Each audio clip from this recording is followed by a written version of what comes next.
आज के वीडियो में मैं बात करूंगी कि कैसे मैंने अपना वेट लूज किया। मैं बचपन से ही काफी स्लिम हुआ करती थी। प्रेगनेंसी, डिलीवरी और एज की वजह से तो सबका ही वेट गेन होता है, लेकिन मैं तब भी काफी स्लिम रही। लेकिन हुआ क्या कि करीब 4 साल पहले तक मैं काफी एक्टिव रहती थी, इसलिए भी मेरा वेट गेन हो नहीं पाता था। 4 साल पहले आया कोरोना और फिर अपने कंफर्ट जोन में रहने की आदत पड़ गई और उतनी एक्टिव नहीं रही मैं, उतना एक्टिव रूटीन नहीं रहा मेरा। इस वजह से धीरे धीरे थोड़ा सा मेरा वेट गेन हुआ, जैसे कि 2 किलो बढ़ा, उसमें कोई बहुत ज्यादा फर्क नजर नहीं आया। कुछ टाइम पहले हार्मोनल चेंजेस की वजह से और कुछ हेल्थ प्रॉब्लम्स की वजह से फिर मेरा 2-3 किलो वजन बढ़ गया।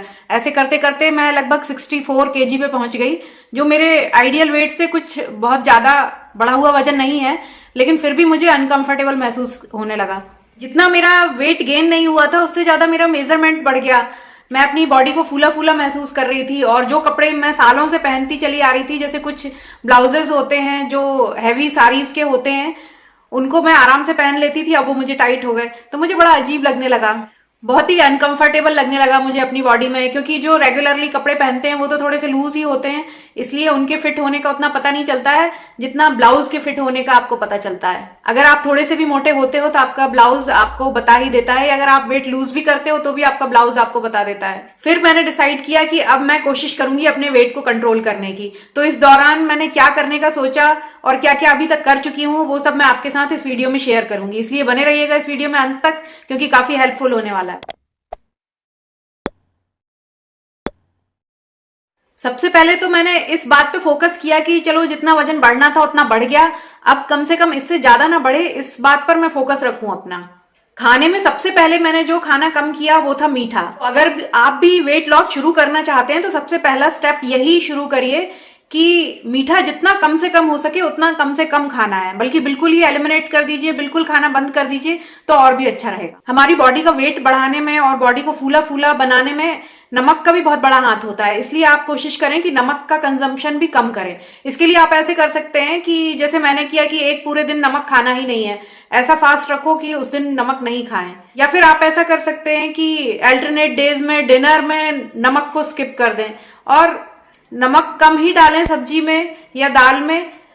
रोटी में अगर नमक डालते हैं तो उसको डालना बंद कर दीजिए। धीरे धीरे नमक की क्वांटिटी कम करिए तो आपको आदत हो जाएगी कम नमक का खाना खाने की। मैंने तो एक रूल और बनाया कि ऊपर से मुझे नमक डालना ही नहीं है। सब्जी और दाल में अगर नमक कम लग रहा है तो ऊपर से मैंने नमक मिलाना बंद कर दिया। फिर से मीठे के बारे में मैं कुछ बोलना चाहती हूँ कि बड़ा ही मुश्किल होता है, घर में अच्छी अच्छी मिठाइयां रखी हैं और हम उनको ना खाएं। तो इसके लिए स्ट्रॉन्ग विल पावर, रियलाइजेशन और एक क्लियर गोल की जरूरत बहुत ज्यादा होती है। इसलिए जब भी आप मीठे की तरफ हाथ बढ़ाएं तो याद रखें कि वो आपको कितना मोटा बनाने वाला है। कई लोग मोटापे को हेल्थ से जोड़ते हैं कि आप हेल्दी हैं तो आप अच्छे लगेंगे, लेकिन ऐसा बिल्कुल भी नहीं है। अगर आप मोटे हैं, आपका वेट आपके आइडियल वेट से ज्यादा है, तो ये बहुत सारी बीमारियों को भी न्योता देता है। मैंने मीठा कम किया। मीठे में देखिए चाय भी आ जाती है, चाय को तो बिल्कुल पूरी तरह से हटा नहीं सकते, कम से कम सुबह तो चाय पियेंगे ही। पहले मैं क्या करती थी कि दिन भर में 4 कप चाय पी लेती थी, 2 बार सुबह पी ली, 2 बार शाम को पी ली। अभी भी मैं 4 कप ही पीती हूँ चाय, लेकिन मैंने क्या कर दिया कि जो कप था उसको मैं आधा ही भरती हूँ। और शाम को क्या करती हूँ कि एक बार आधा कप पी लिया और एक बार 1/4 कप पी लिया, इससे एकदम से ही मेरी चाय हाफ हो गई। तो आप भी ऐसा कर सकते हैं कि आप पीजिए चाय, लेकिन धीरे धीरे कप में जितनी चाय लेते हैं उसकी क्वांटिटी कम करते जाइए, तो आपको चाय की जो क्रेविंग होती है वो भी सेटिस्फाई हो जाएगी और आप ज्यादा चाय कंज्यूम भी नहीं करेंगे। इस तरह से शक्कर भी आपके पेट में कम ही जाएगी। तो फिर मैंने इस स्ट्रेटेजी को मीठे के मामले में भी फॉलो किया। जैसे कोई लड्डू है तो मैं उसको थोड़ा थोड़ा करके 4 बार में या 2-3 दिन में ऐसे खत्म करती हूँ। यानी कि एक दिन में 4 बार उसको खा लिया, थोड़ा सा खा लिया एक बार बस एक दिन में, फिर दूसरे दिन मैं उसको थोड़ा सा खा लूंगी। हो सकता है शाम को भी मैं थोड़ा सा खा लूं, लेकिन एक साथ एक लड्डू पूरा खत्म करना ही नहीं है, क्योंकि लड्डू में बहुत कैलोरी होती है। अगली बात मेरी इसी बात पर बेस्ड है कि हमको कितनी कैलोरी खानी है और हमको कितनी कैलोरी बर्न करनी है, इसका हमको बहुत ज्यादा ध्यान रखना है। इस एज में आपको 1000-1200 कैलोरी से ज्यादा की जरूरत नहीं है लेडीज को। इससे ज्यादा अगर आप लेंगे तो वो फैट में बदलना निश्चित है। जैसे कि एक लड्डू होता है उसमें 500 कैलोरी के करीब तो होती है। आप गूगल पर भी सर्च कर सकते हैं कि किस चीज में कितनी कैलोरी होती है। जैसे रोटी में कितनी कैलोरी होती है, एक बनाना में कितनी कैलोरी होती है, एक एप्पल में कितनी कैलोरी होती है, फिर चाय में कितनी कैलोरी होती है, ये सब कुछ आप उसमें देख सकते हैं और काउंट कर सकते हैं। अब हमको सारे दिन में जरूरत है 1000 या 1200 कैलोरी की, और हम एक लड्डू ही खा लेते हैं अगर 500 कैलोरी का, एक सुबह खा लिया एक रात में डिनर के साथ खा लिया, तो फिर क्या होगा? हमें जितना खाना है उससे दुगना तो हमने खा ही लिया, और लड्डू से तो कोई पेट भरता नहीं है, हम खाना भी खा रहे हैं, तो जस्ट डबल कैलोरी हम ले रहे हैं और फिजिकल एक्टिविटी उतनी कर नहीं रहे हैं, तो कैलोरी कितनी बर्न होगी? वैसे भी फिजिकल एक्टिविटी हम कितनी ही कर लें, 2000 कैलोरी तो हम बर्न नहीं कर पाएंगे सारे दिन में। एक बहुत बड़ा फैक्टर ये भी है कि हमारा मेटाबॉलिज्म कैसा है। अगर हमारा मेटाबॉलिज्म अच्छा है तो हम कैलोरीज को बर्न कर लेते हैं, लेकिन जैसे आपको अगर थायराइड है, जैसे कि मुझे भी है, तो फिर हमारा मेटाबॉलिज्म स्लो हो जाता है, तो फैट बढ़ने के और मोटापा बढ़ने के चांसेस और ज्यादा हो जाते हैं। हमको क्या करना है कि अपना एक तो मेटाबॉलिज्म इंप्रूव करना है। वो कैसे इंप्रूव होगा? जब हम पोर्शंस में खाना खाएंगे, हम भूखे नहीं रहेंगे, जिससे रेगुलरली हमारा मेटाबॉलिज्म का जो प्रोसेस है वो चलता रहे। मेटाबॉलिज्म इंप्रूव करने के डायरेक्शन में अगर हम काम करेंगे तो देखेंगे कि जब हम रेगुलरली थोड़ा थोड़ा सा खाते रहते हैं, पोर्शंस में खाते हैं, तो हमारा मेटाबॉलिज्म पूरे टाइम एक्टिव रहता है। अगर हम ऐसे स्ट्रिक्ट डाइटिंग करते हैं और स्टारवेशन करते हैं और काफी भूखे रहते हैं, तो क्या होता है? हमारा मेटाबॉलिज्म काफी स्लो हो जाता है। इसलिए अगर आप ये सोचें कि भूखे रह के और हम पतले हो जाएंगे, तो ऐसा नहीं हो पाता है। उसकी जगह पोर्शंस में थोड़ा थोड़ा सा खाइए और ऐसा खाना खाइए जिसमें कैलोरी कम हो। जैसे अगर आपको 1000 कैलोरी खानी है तो आप उसको 800 पर लेकर आइए। भूखे नहीं रहना है, ऐसा खाना खाना है जिसमें कैलोरी कम हो। डीप फ्राइड बिल्कुल भी नहीं खाना है। किसी भी तरह के फैट के इंटेक को आप बिल्कुल बंद कर दीजिए। मैंने बहुत ही कम तेल में या घी में सब्जी बनाना शुरू कर दिया। पूड़ी और पराठे से तो मैं 10 कदम दूर ही रहती हूँ। आलू का पराठा मुझे बहुत पसंद है, तो मैं क्या करती हूँ कि आलू की स्टफ्ड रोटी जैसी बनाती हूँ और वो खा लेती हूँ।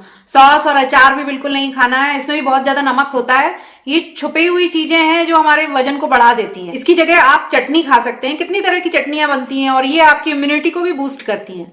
अभी मेरा इतना ज्यादा वेट तो कम नहीं हुआ है जितना हो जाना चाहिए था। वो जैसे जैसे मेडिकेशन मेरा बंद होगा वैसे वैसे मेरे वेट में फर्क नजर आएगा, लेकिन इंचेस में मुझे फर्क नजर आ रहा है। जो ब्लाउज पहले मुझे नहीं बन रहा था, नीचे का बटन उसका खुला हुआ था, अब वो बंद हो रहा है। इससे मुझे काफी खुशी हुई। केवल 2-3 दिन ही मैंने इन बातों का ध्यान रखा और मेरे ब्लाउज का जो हुक बंद नहीं हो रहा था नीचे वाला, फूले हुए पेट की वजह से वो बंद होने लगा।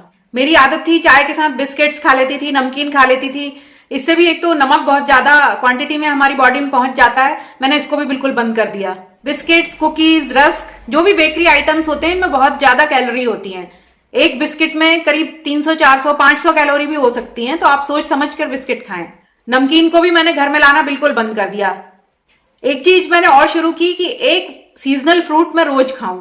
मोस्टली मैं उसको खाने से पहले खाली पेट ही खा लेती हूँ, उसके थोड़ी देर बाद नाश्ता करती हूँ।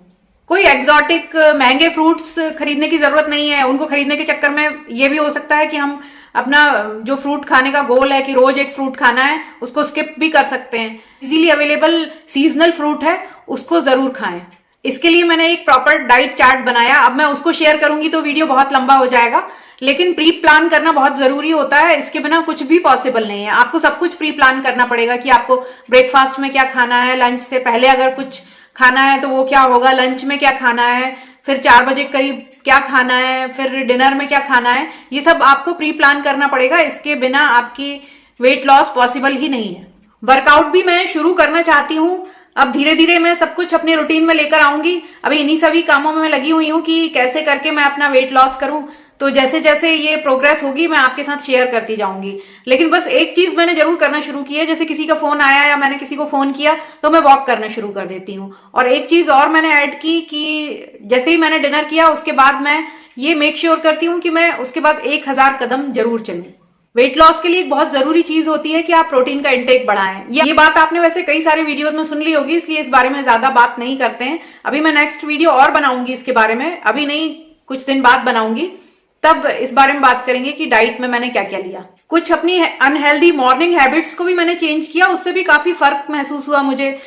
मैं अपने आप को ज्यादा फिट महसूस करने लगी, ज्यादा हेल्दी महसूस करने लगी, और यही सबसे बड़ी बात होती है। मॉर्निंग हैबिट्स जैसे कि ओवर स्लीपिंग, जी हाँ, जितना खतरनाक होता है कम सोना, उतना ही ज्यादा खतरनाक होता है ज्यादा सोना। अगर आप ओवर स्लीपिंग करेंगे तो आपका वेट कभी भी कम नहीं हो सकता।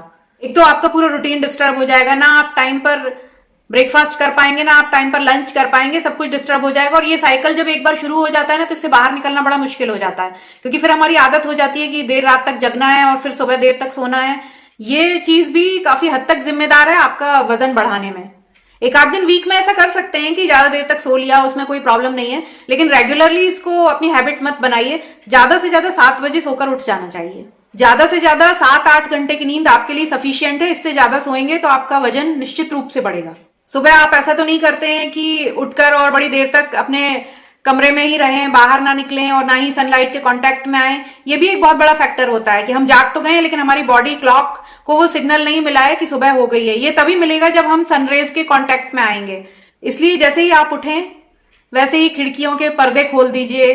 कोशिश करें कि बाहर ही निकल जाएं जिससे कि रेज के कांटेक्ट में डायरेक्टली आ सकें। क्या होगा, आपकी बॉडी क्लॉक को सिग्नल मिल जाएगा कि सवेरा हो चुका है, आपकी बॉडी को सिग्नल मिल जाएगा, आपका मेटाबॉलिज्म शुरू हो जाएगा, जो कि कैलोरी बर्न करने में और आपका फैट बर्न करने के लिए एक बहुत ही इंपॉर्टेंट फैक्टर है।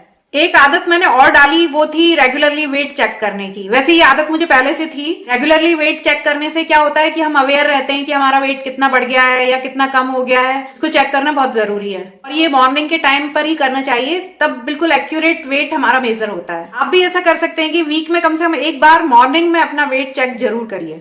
आई होप ये वीडियो आपके लिए हेल्पफुल रहा होगा। तो मिलते हैं नेक्स्ट वीडियो में, तब तक के लिए बाय बाय।